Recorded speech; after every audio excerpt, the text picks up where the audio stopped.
कह रहे 6 द्रव्यों में सर्वोत्कृष्ट पदार्थ आत्मा है, जीव है। उत्तम अट्ठे आधा, अर्थात सर्वोत्तम पदार्थ आत्मा है। कैसे पता चला? थोड़ा सा मैं उदाहरणों के साथ में आपके सामने साझा करता हूँ। मान लीजिए हमारी गाड़ी सड़क से चल रही है, ठीक है। अब भारतीय रास्ते हैं, भारतीय रास्तों पर क्या होगा? रास्तों के बीचों बीच एक गाय बैठी मिलेगी। तो गाय को देख लिया आपने? हाँ देख लिया। आप क्या करेंगे? गाड़ी चला रहे हैं, अब गाय के बाजू से गाड़ी लेकर आगे बढ़ोगे, राइट। अब देखो जैसे ही गाय के बाजू से निकलने को हो गए, उतने में आपको एक मरा हुआ कुत्ता दिखाई दिया। आप क्या करोगे? मरे हुए कुत्ते को भी बचाकर गाड़ी इस प्रकार से ले जाओगे कि उस कुत्ते के ऊपर से नहीं जाएगी। मरा हुआ कुत्ता है, राइट। ओके। अब और थोड़ा सा आगे निकले तो उतने में सामने एक पत्थर दिखाई दिया बड़ा सा। अब आप क्या करोगे? कदाचित हम पत्थर के ऊपर से ही ले जाएंगे गाड़ी, राइट। मतलब पत्थर के बारे में ज्यादा विचार नहीं करेंगे। ऐसा क्यों हुआ कि भाई गाय थी तो उसके बाजू से गया, कुत्ता था उसके भी बाजू से गया, और पत्थर था उसके ऊपर से ले गया? ऐसा क्यों हुआ? इसका मतलब जो चीज उसके अंदर है, अर्थात उस शरीर के अंदर है, उसकी कोई कीमत है। इतना ही नहीं, उस शरीर में कोई जीव रहता होगा पूर्व काल में, उसकी भी कीमत है। समझ में आ रहा है क्या? इसलिए हमने मरे हुए उस कुत्ते के कलेवर के ऊपर से भी गाड़ी नहीं लेना पसंद किया। और अगर ले जाए तो आके ऐसा करते कि नहीं करते? क्यों करते? अभी तो जान भी नहीं है, मरा हुआ है ना, मुर्दा है ना। मुर्दे के ऊपर से हम क्या करते हैं? क्या वैल्यू है मुर्दे की? कोई वैल्यू नहीं। फिर भी हम क्यों? हम भूतकाल में उसके आश्रित जीव रहता था, इतना ही मानकर हम उसको बचाने की कोशिश करते हैं। ये इतनी बात क्यों चल रही है?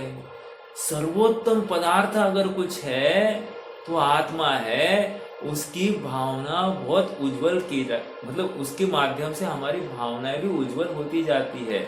एक चींटी को देखकर हम चींटी नहीं, हम उसमें जीव देख रहे हैं, एक चेतन पदार्थ देख रहे हैं। इतनी सी बात है, वो उसकी कीमत बहुत है। मान लो कोई व्यक्ति है, मृत्यु शैया पर बैठा है,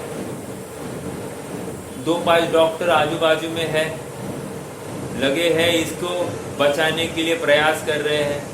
साथ साथ कोई धर्मात्मा जीव है, वो भी उसको मंत्र या धर्म के वचन सुना रहे हैं, अर्थात उसकी चेतना जागृत है। तब तक ही हो रहा है। जैसे ही डॉक्टर ने कह दिया ही इज नो मोर, अब क्या किया जाएगा साहब? अरे मंत्र बंद हो जाएंगे कि नहीं? अब क्या हो जाएगा? फटाफट इसको ले जाओ और जला डालो। क्यों? ऐसा क्यों हुआ? क्योंकि जो कीमती पदार्थ था अब वो नहीं बचा। फिर से कहने की बात इतनी है कि आत्मा की महिमा अपरंपार है, इस जीव की महिमा अपरंपार है। और जहां तहां बोल से, चाल से ये जीव संबंधी आदर होता ही होता है। हमारे पर्वों के दिवस अत्यंत पुरुषार्थ भरे होंगे, यही एक भाव है। क्योंकि माहौल तो रंग चढ़ रहा है, और ऐसे रंग में हम रंग नहीं जाए या रंग का भंग हो जाए तो हमारी भावना में कमी है, ये बिल्कुल दिखा रहा है। बहुत ज़रूरी है कि हम अपन इस तत्वज्ञान रूपी गंगा में रंग जाए, घुल जाए, इस प्रकार से घुल जाए कि हमको अन्य की कोई सुध ना रहे। क्योंकि ऐसे अवसर बारंबार नहीं आते। देखो बारंबार नहीं आते कहने का प्रयोजन इतना है कि हमने अत्यंत कठिनाई से अपने जीवन के बहुत ही भागदौड़ के जीवन में से हमने ये स्वर्णिम अवसर रिजर्व करके बाजू को निकाले हैं। अब ये अवसर निकालने के बावजूद भी मैं अपना समय अन्य विषय कषाय में लगाऊं तो उपलब्धि कुछ नहीं होगी और फिर कार्य की सिद्धि नहीं होगी। आप सबने एक मदारी का खेल देखा होगा क्या? कितने जनों ने देखा है मदारी का खेल? लगभग सबने देखा होगा। नहीं देखा होगा तो पिक्चरों में, टीवी में तो देखा ही होगा, प्रत्यक्ष नहीं देखा होगा। क्या होता है मदारी का खेल? वो मदारी जो होता है उसके पास क्या क्या होता है? मदारी के पास होता है 2-4 सांप, एक 2-4 टोकरियों में सांप रखे रहते हैं, और एक बंदर होता है, और एक डमरू होता है। और डमरू बजा बजा के सांप को बराबर वो डमरू के माध्यम से, या एक पुंगी होती है, पुंगी के माध्यम से बराबर वो उसको डायरेक्ट करके कोई खेल दिखाता है। अब मैंने भी ज़्यादा देखा नहीं, ऑनेस्टली मैं मेरी बात करूँ, लेकिन मूल बात क्या है कि ये सब करते करते अब 20-25 मिनट हो जाते, 100-200 की भीड़ जम जाती है। और फिर उसके बाद में वो बंदर का खेल भी दिखाता है। सब हो गया। अब क्या होता है? अब उसका वाइंड अप करने का समय आ जाता है। जैसे वाइंड अप करने का समय आ जाता है तो सब लोग समझने लगते हैं कि अब ये पैसा मांगने वाला है। पैसा मांगने के लिए वो छोटा बच्चा जैसे घूमना चालू कर देता है, लगभग 80-90% भीड़ साफ हो जाती है, 9-2-11 हो जाती। बची कुची कोई होती है, इक्का दुक्का रुपया देकर उसको दे देते हैं। कहने की बात इतनी है, उदाहरण क्यों दिया? उदाहरण, हमने फोकट में क्या किया है? हमने फोकट में वो खेल देखा है, और कर्तव्य विमूढ़ हम मायाचारी करके हम वहां से निकल गए हैं। अर्थात हमने कुछ चंद रुपए बचाने के पीछे हमने क्या किया है? हमने और कुछ नहीं, अपने सामने किसी भाई को उसकी मेहनत का नजराना दिया नहीं है। बराबर है? उसी प्रकार हमको ये जिनवानी मिली है कि नहीं सुनने के लिए? हाँ मिली है। जिनवानी सुनी हमने? हाँ सुनी। जिनवानी सुनने के बाद में हमने क्या किया? जब हमारा कर्तव्य बन रहा था कि ये शो हमने देख लिया, शो देखने के बाद में हमारा कर्तव्य था कि हम कुछ अदा करें, तो अदा करने के नाम पर हम वहां से अपने प्रयोजन से, अपने काम से दूसरे काम में लग गए। समझ में आया? ना, अदा करने के नाम पर मैं ये बिल्कुल नहीं कह रहा हूं कि कुछ आर्थिक व्यवस्था की बात की जाए, दान आदि की बात की जाए। नहीं, मैं उसकी बात नहीं करता हूं। क्यों? क्योंकि वो अपनी चीज है कहाँ त्यागने के लिए। समझ में आ रहा है क्या? त्याग उसी का किया जाता है जो अपनी होती है। ये रुपया पैसा आपने कहा है, एक बात। और दूसरी बात, जिस रुपया पैसा को मैं अपना मान बैठा हूं, कालांतर में वही मेरे से छीना जाने वाला है। समझ में आ रहा है क्या?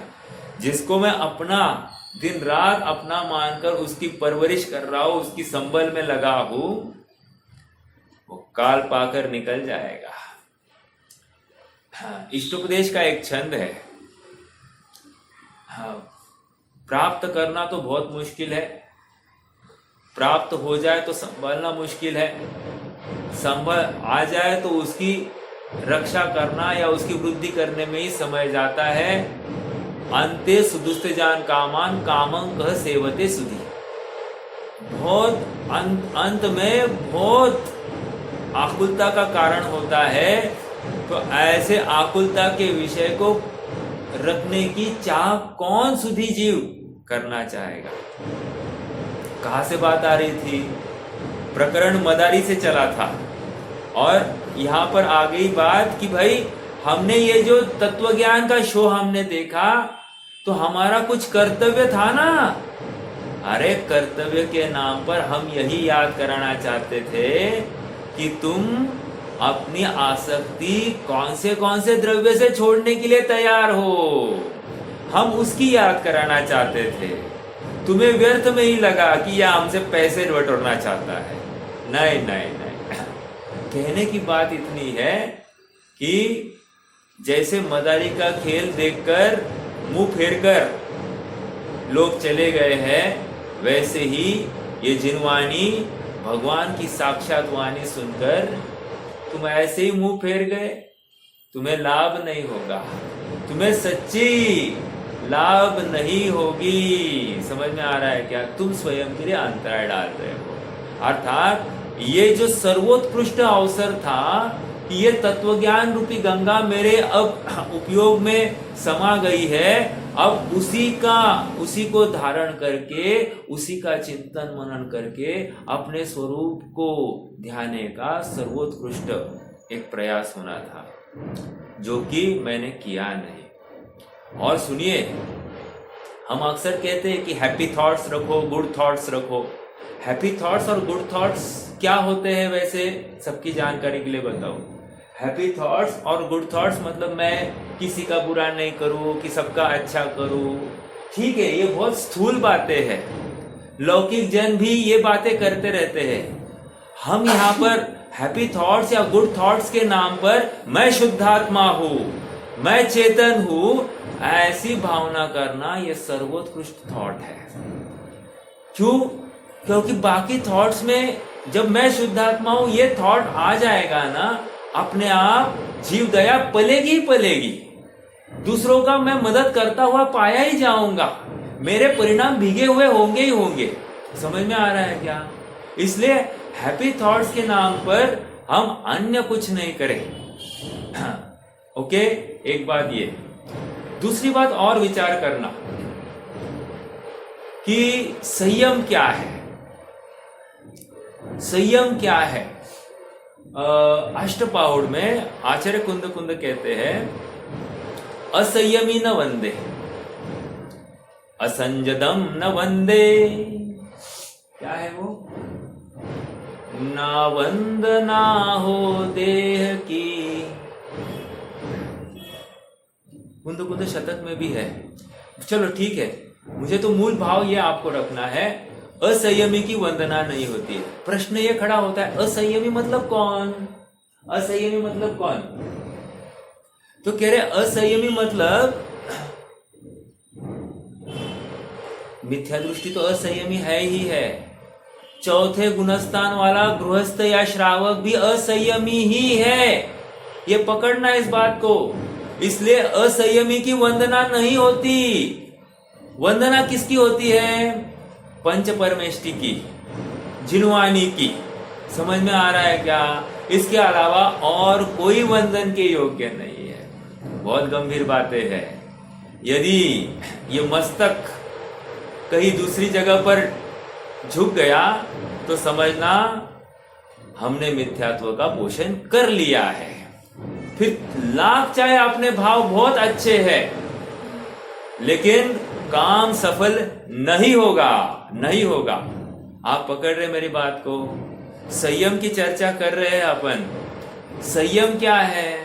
संयम वो है जहां पर मात्र जीव दया या इंद्रियों का निरोध होना, वो संयम नहीं है। संयम आत्मा में स्थिरता, आत्मा में रुचि, आत्मा में प्रवृत्ति, वो संयम है। और ये आत्मा में प्रवृत्ति होते होते सहज ही बाहर के सभी विषय अपने आप स्वयं में छूट जाते हैं। ये संयम है। पकड़ में आ रही क्या बात? बहुत गंभीर बातें हैं। विचार करना अपने जीवन में, ये हम किस लेवल तक पहुंचे हैं। जो जहां पर है वहां से ऊपर उठने का प्रयास करें, लेकिन एक लक्ष्य अपने शुद्धात्मा का होना, उसके अलावा अन्य कोई भी लक्ष्य कार्यकारी नहीं है। यदि हम सुखी होना चाहते हैं तो यही। ओके। हाँ, इष्टोपदेश में एक छंद है, आत्मैव गुरुरात्मनो, मेरा आत्मा ही मेरा गुरु है, अर्थात मेरा मार्गदर्शक और कोई नहीं, मेरा आत्मा ही है। अगर समझाना है या समझना है तो अपने आत्मा को ही समझना। अगर कुछ भाषा भी सुननी है या कुछ संकेत भी सुनने हैं तो आत्मा के संकेत सुनो। आत्मा का संकेत मतलब क्या? आत्मा का संकेत मतलब क्या? वो जाननपना, वो संकेत आ रहा है ना, उस संकेत को देखो, बस मैं हूं ये सिद्ध हो जाएगा। इतना स्वीकार होने पर मेरी अनादि निधनता भी सहज स्वीकार हो जाएगी। मेरी अनादि निधनता सहज स्वीकार हो जाएगी तो जितने भी ज्ञेय मेरे ज्ञान में आ रहे हैं वो जान रहा हूं। और सुनो, वो ज्ञेय है इसलिए मैं जान रहा हूं, ऐसी बात नहीं है। मैं ज्ञान से युक्त हूं इसलिए जान रहा हूं। तो संकेत के माध्यम से ये जानना सीख लो, और जैसे ही जानोगे संयम भाव स्वयं प्रकट हो जाएगा। लोग कहते हैं उपवास करने से निर्जरा होती है, लेकिन यहां पर कह रहे हैं नो, उपवास करने से बंद होता है। चलो मैं थोड़ा सा और अच्छे से उदाहरण रखूं। दो व्यक्ति है, एक व्यक्ति है जो उपवास कर रहा है और एक व्यक्ति है वो भी उपवास कर रहा है। दो व्यक्ति मिल गए। पहले व्यक्ति का कह दिया भाई इसका उपवास निर्जरा का कारण है। दूसरा व्यक्ति मिला, कहा इसका उपवास बंद का कारण है। और सुनो, दोनों दिन भर सेम कार्य, वही कार्य कर रहे हैं, कार्य में कोई फर्क नहीं है, दोनों शास्त्र अभ्यास कर रहे हैं। क्या तकलीफ है दोनों में? फिर एक के उपवास को आप निर्जरा का कारण कह रहे हो, एक के उपवास को आप बंद का कारण कह रहे हो। बताते हैं थोड़ा सा और उदाहरण को मैं आगे बढ़ाता हूं। मान लो कि पहला व्यक्ति विषय भोग भी कर रहा है और दूसरा व्यक्ति वो विषय भोग से हटा है। अब बताओ कौन सा व्यक्ति की निर्जरा हो रही है? तो आचार्य देव कह रहे हैं ये जो भोग रहा है ना, वो उसकी निर्जरा हो रही है, और जो भोग नहीं भोग रहे का भाव कर रहा है उसको बंद हो रहा है। ऐसे कैसे? आप सब उल्टी बातें पढ़ा रहे हो। नहीं, उल्टी बातें नहीं है, ये सत्यार्थ बातें हैं। क्यों? निर्जरा का स्वरूप आत्मिक स्थिरता को लेकर है। निर्जरा बाह्य क्रियाओं से आश्रित नहीं है। जब भी हम बताएंगे कि तब से निर्जरा होती है तो हमें समझना है तब मतलब स्वभाव में स्वरूपे प्रतपणम, स्वरूप में प्रतपन करना, सुस्थिरता, और उस स्थिरता के बल पर निर्जरा होती है। अर्थात वो शुद्ध भाव के बल पर निर्जरा हो रही है, शुभ भाव के बल पर निर्जरा नहीं होती है। और सच में बताऊं, शुभ भाव से ना उस ज्ञानी को निर्जरा होती है ना अज्ञानी को निर्जरा हो रही है। सच्ची निर्जरा जो हो रही है वो शुद्ध भाव के बल पर हो रही है। तो इसलिए शुद्ध भाव की भावना भाना अत्यंत जरूरी है।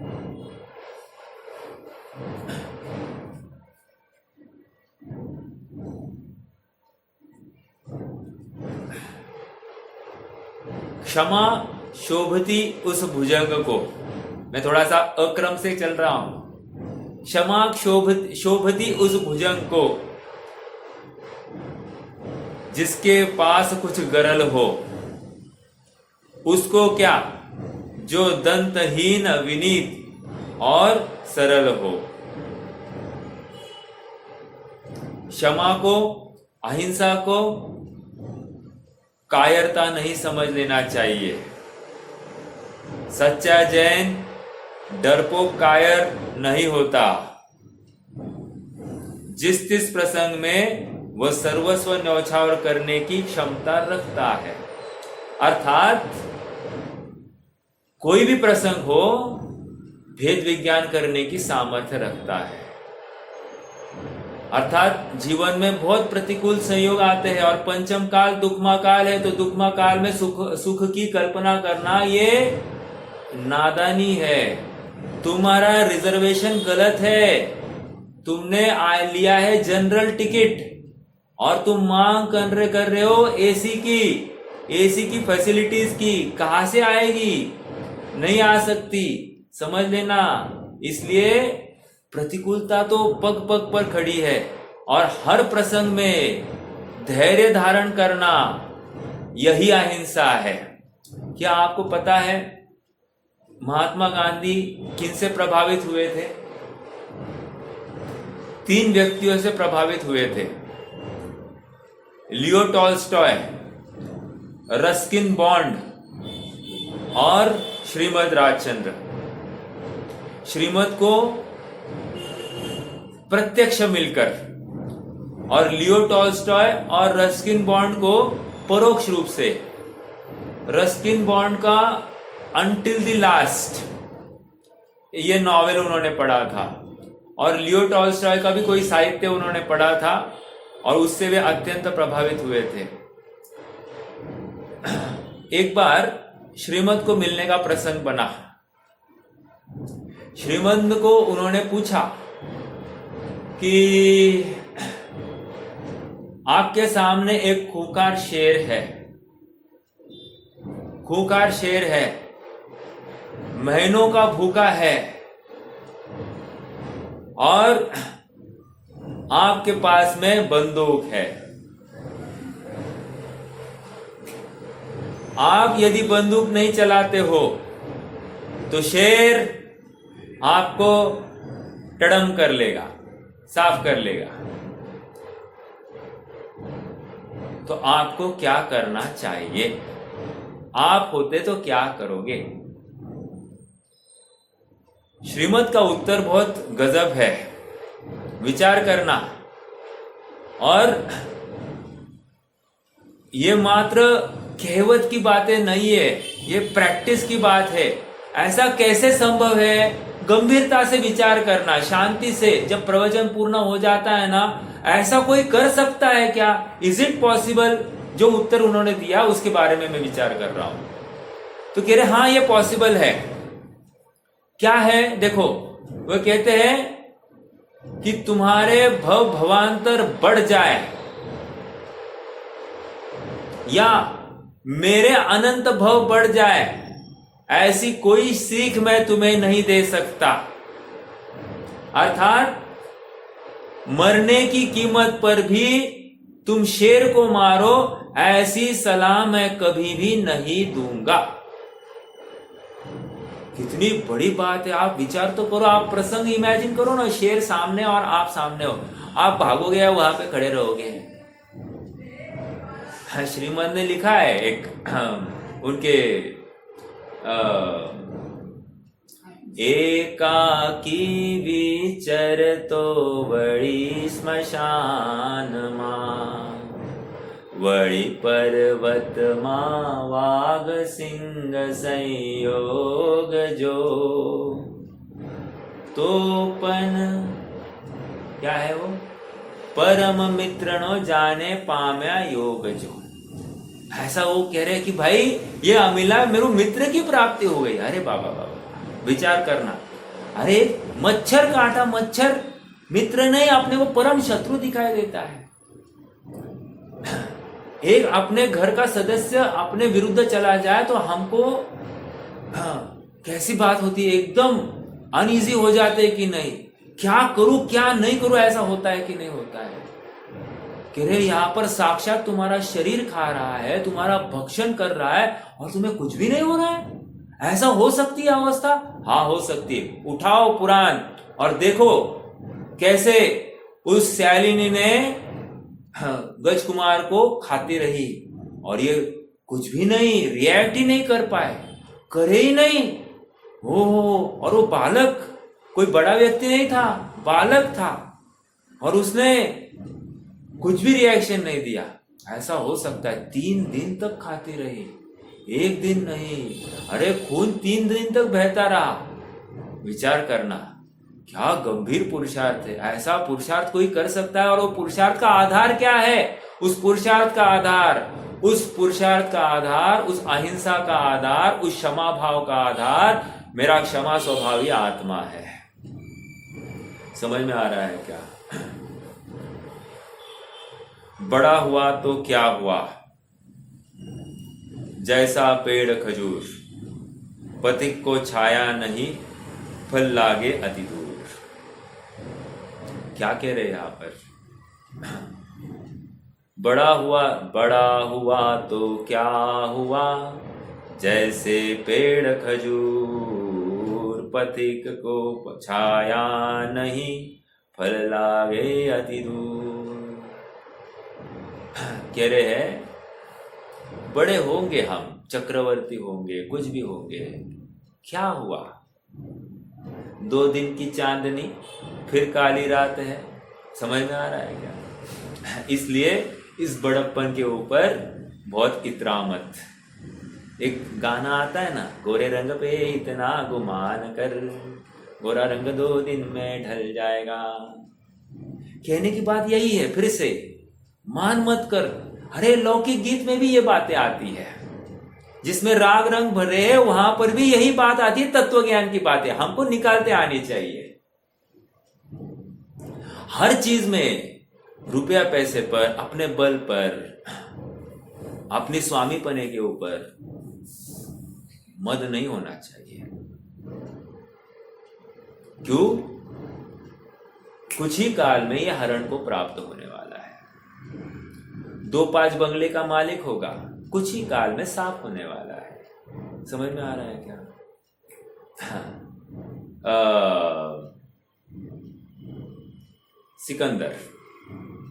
सिकंदर क्या कर रहा था साहब? सिकंदर कह रहा है, जे बाहुबल थी मेळव्यू ते भोगवी पन नाश क्यों। हमको लगता है मैंने कमाया, मैंने इन बाहुभुजाओं से, इस बल से इतनी मेहनत करके दिन रात एक करके किया है। अरे फॉरगेट इट माय डियर, ये तूने मेहनत की हो या फ्री फोकट में मिला हो, किसी भी अवस्था में मिला हो, छीना जाएगा। इसलिए मान मत कर। समझ में आ रहा है? आगे, कबीरा आप ठगाइए, आप ठगिए न कोई, आप ठगाए सुख उपजे, और ठगिए दुख होय। क्या कह रहे हैं? यहां पर कह रहे हैं, कबीरा तुम स्वयं ठग कर आ जाना। मतलब तुम्हें कोई आए और ठग जाए, तुम्हें पैसे, तुम्हें बोलता है दे दूंगा और दे जाए, तुम्हें चुरा जाए, चल जाएगा, लेकिन तुम किसी के 1 पैसा भी मत मांगना। समझ में आ रहा है क्या? हाँ, तुम किसी का 1 पैसा, और सुनो, किसी का बुरा भी नहीं चाहना। वो तुम्हें ठग कर गया तो उसका बुरा मत चाहना। कह रहे कबीरा आप ठगाइए। और सुनो और एक बात, ठगने वालों का अनुमोदन नहीं किया जाता। ठगने वालों का अनुमोदन बिल्कुल नहीं करना, नहीं तो अनुमोदन करने का पाप, फिर से तुम ठग के ही अनुमोदक हो गए, तुम सच्चे सतपथ के अनुयायी नहीं हो। समझ में आ रहा है? बट यहां पर जो स्वयं ठग गया है वो क्या करना? कह रहे तुम ठग कर आ जाओ, कोई प्रॉब्लम नहीं, तुम ठग कर आओगे सुखी होगे। अच्छा, सुखी हो जाओगे कैसे? कह रहे निर्भर हो जाओगे, तुम अपने कर्तव्य से मुक्त हो गए। क्यों? प्रकृति भी यही चाहती है कि तुम निर्ग्रंथ हो जाओ। इसलिए तुम सुखी होने का तुम्हारे लिए संकेत है, शुभ शकुन है। क्या आप जानते हो, स्वामी जी जब श्वेतांबर आमनाय में थे और वे दीक्षा ले रहे थे, तो दीक्षा लेते समय ना उनका जो वस्त्र था वो वस्त्र कहीं अटक गया और फट गया, और उनको सहज विकल्प आया। क्या देखो, अब कोई होगा तो क्या विचार करेगा, अरे यार फट गया, चेंज कर दूं, कैसे, क्या मालूम कहाँ देख कर चला, कौन रख कर गया, कुछ तो बोला होगा ना। ऐसे नहीं, उन्होंने विचार किया, क्या प्रकृति भी मेरे कपड़े निकालना चाहती है? क्या कह रहे हैं, क्या प्रकृति मेरे कपड़े निकालना चाहती है? क्या मार्ग कपड़ों से रहित है? समझ में आ रहा है क्या? अर्थात नग्नता ही मार्ग है। ओ, और देखो कालांतर में उसी जीव ने दिगंबरों का मार्ग अपनाया।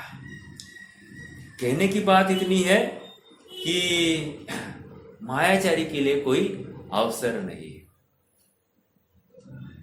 एक बहुत इसलिए सरल परिणामी रखना और अपने को जिस प्रकार के से इस मार्ग में बनाए रखना।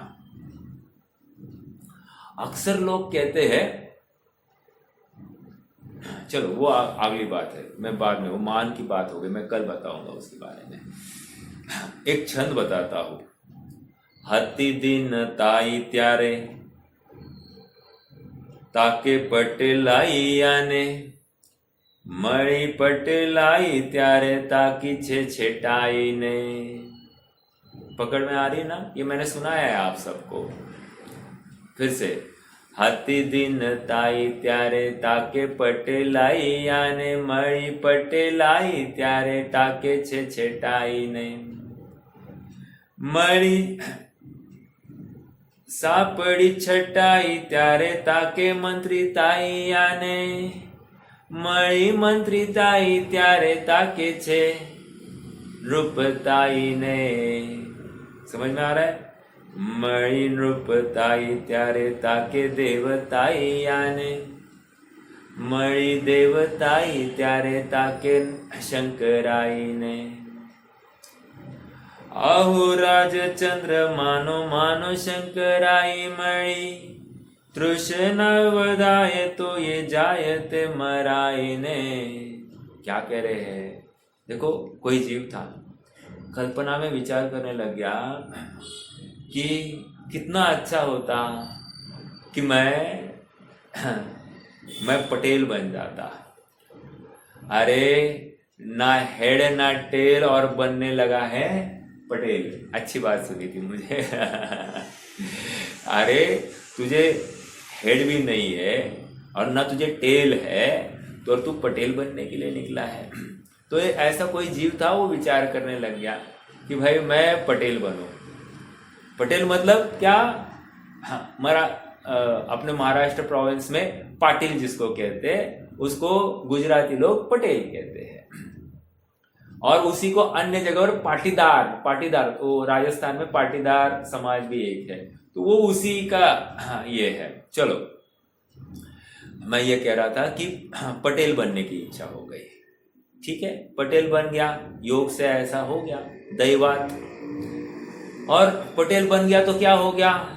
इसको लगा यार पटेल कितने दिन बना रहूंगा, अब मैं सेठ बनूं, मैं बड़ा सेठ बन जाऊं। तो ठीक है, योग ऐसा बन गया, सेठ बन गया। पुण्य प्रताप से कुछ भी हो सकता है, उसमें कोई विरोध नहीं है। रंक से राजा, फर्श से अर्श तक और अर्श से फर्श तक, कुछ भी, कोई भी सफर तय किया जा सकता है। क्या आपको पता है? हाँ, जो भारत की जो रानी थी, अर्थात मेरे ख्याल से जहांगीर की पत्नी नूरजहां उसकी पत्नी थी। यस, नूरजहां। क्या आपको मालूम है? हाँ, वो परित्यक्त थी, अनाथ थी। ओ माय गॉड, अनाथ व्यक्तिमत्व, अनाथ बालक भी, बालिका भी भारत की रानी बन सकती है। अब इसके ऊपर आपको विश्वास है कि नहीं मालूम नहीं, कहां से आया वो पुण्य, किसने खड़ा किया, कौन लेकर आया उसको वहां तक? विचार करना। तो मैं जो बात कर रहा हूं उसमें कोई आश्चर्य नहीं कि यह नहीं हो सकता। अनेक उदाहरण है क्या आपको पता है स्टीव जॉब्स आपने सुना है? स्टीव जॉब्स अनाथ आश्रम से उठाया गया लड़का है। अरे बाप विचार करो कौन कहां से उठाया और किसकी तकदीर कहां गई है और कितना जग प्रसिद्ध हो सकता है कोई व्यक्ति। बहुत सारी घटनाएं मैं आपको कितनी सुनाऊं, मेरे पास में बहुत लिस्ट है। चलो समय अपने पास बहुत कम है। अरे समय तो पूरा होने आ गया, मैंने तो कुछ भी चालू नहीं किया। ठीक है क्या कह रहे हैं, मणि सेठ बन गया। सेठ बनने के बाद में इसको लगा यार नहीं मजा नहीं आ रहा है, मंत्री बनना चाहिए, तो राज्य का मंत्री बन जाए। योग से ऐसा भी हो गया। मंत्री बनने के बाद में लगा नहीं दिस इज नॉट इनफ, मैं कितने दिन राजा की आज्ञा पालू, मैं ही राजा बन जाऊं। अब राजा बन गया, योग से राजा बन गया। राजा बनने के बाद में लगा अरे कितने दिन राजा, इस छोटे राज्य के ऊपर कितने दिन चलूं, नहीं अब मैं भगवान बन जाऊं। जैसे रजनीश, भगवान रजनीश बन गया, आचार्य रजनीश से भगवान रजनीश, ऐसा बन जाते हैं। शंकर बनने की भावना हो गई। ये श्रीमद नहीं लिखा हुआ छंद है, तो ये जब वैष्णव मान्यता में थे तभी की बात है। तो शंकर बन जाओ, तो शंकर भी बन गया। लेकिन श्रीमद आप कह रहे अब तो बस हो जा, आहो राज चंद्र मानो मानो शंकराई मणि। अरे मिलने के बाद में भी क्या, ये शंकराई भी छूटने वाली है। समझ में आ रहा है क्या? उनके यहाँ पर अवतारवाद मानते हैं, भगवान को ही अवतार लेना पड़ता है, अर्थात एक बार भगवान हो जाए फिर से अवतार लेता है। तो एवर लास्टिंग भगवत पद भी नहीं है उनका। समझ में आ रहा है? तो ठीक है, कह रही ये तृष्णा कब तक, कब तक, अब तो छोड़ो। कह रहे उत्तम शौच धर्म को अंगीकार करो। देखो आपको 10 धर्मों में समान कुछ बातें दिखाई देती होगी। तो शौच धर्म, लोभ नहीं करना अर्थात छोड़ देने की ही बात है। हाँ। संयम धारण करना अर्थात त्याग धर्म है ही है, संयम में भी छोड़ने की बात है। और तप में भी त्याग ही तो करना है। और अवैन और अकिंचन्य धर्म जो प्रकट होना है उसमें भी सब परिग्रह का त्याग ही तो करना है। आप पकड़ रहे हैं क्या? तो हर धर्म में आपको ये नोटिस हो रहा होगा कि ये छोड़ने की ही अपने को शिक्षा दी जा रही है। अर्थात देखो ये इनके प्रकार से इसकी आसक्ति जहां पर है उस आसक्ति को तोड़ने का प्रयास किया जा रहा है। और उसके बल पर ये 10 धर्म में से देखो आप कि कितने, जहां पर अपनत्व स्वामीपना स्थापित कर बैठा है उस स्वामीपने को छोड़ने की बात है। वैसे संयम धर्म की भी बात थोड़ी सी और रखूं। संयम धर्म मतलब क्या, इंद्रिय संयम और प्राणी संयम ऐसा मत समझना, बहुत गहराई है इसमें। संयम धर्म की बात हमारा बोल चाल, इसमें विवेक होना, हमारे खान पान में विवेक होना, हमारा उठना बैठना इसमें विवेक होना, हमारा पानी का इस्तेमाल कितना होना इसमें विवेक होना। हर क्रिया में हमारा विवेक झलकना चाहिए। हम कपड़े भी पहने तो इसमें विवेक होना। समझ में आ रहा है क्या? अंधाधुंध कुछ भी किसी का अंधानुकरण हम नहीं करेंगे, ये हमको प्रण कर लेना है। और अनुमोदना तो बिल्कुल नहीं करेंगे। हमको कहीं गलत दिखा तो नहीं करेंगे। आज एक भाई ने मुझे ना, एक भाई मतलब मेरे मामा जी ही है, अब क्या बताए इनको, उन्होंने मुझे एक वीडियो भेजा। वीडियो क्या है, लिपस्टिक कैसे बनती है। अब हम दुनिया को कह कहकर थक गए लिपस्टिक नहीं इस्तेमाल करना, और ये हमको भेज रहे हैं लिपस्टिक मत पहनो। मैंने कहा आपकी श्रीमती जी लिपस्टिक लगाती होगी, आप उनको नहीं सुनाते और आप हमको सुनाते हो। समझ में आ रहा है क्या?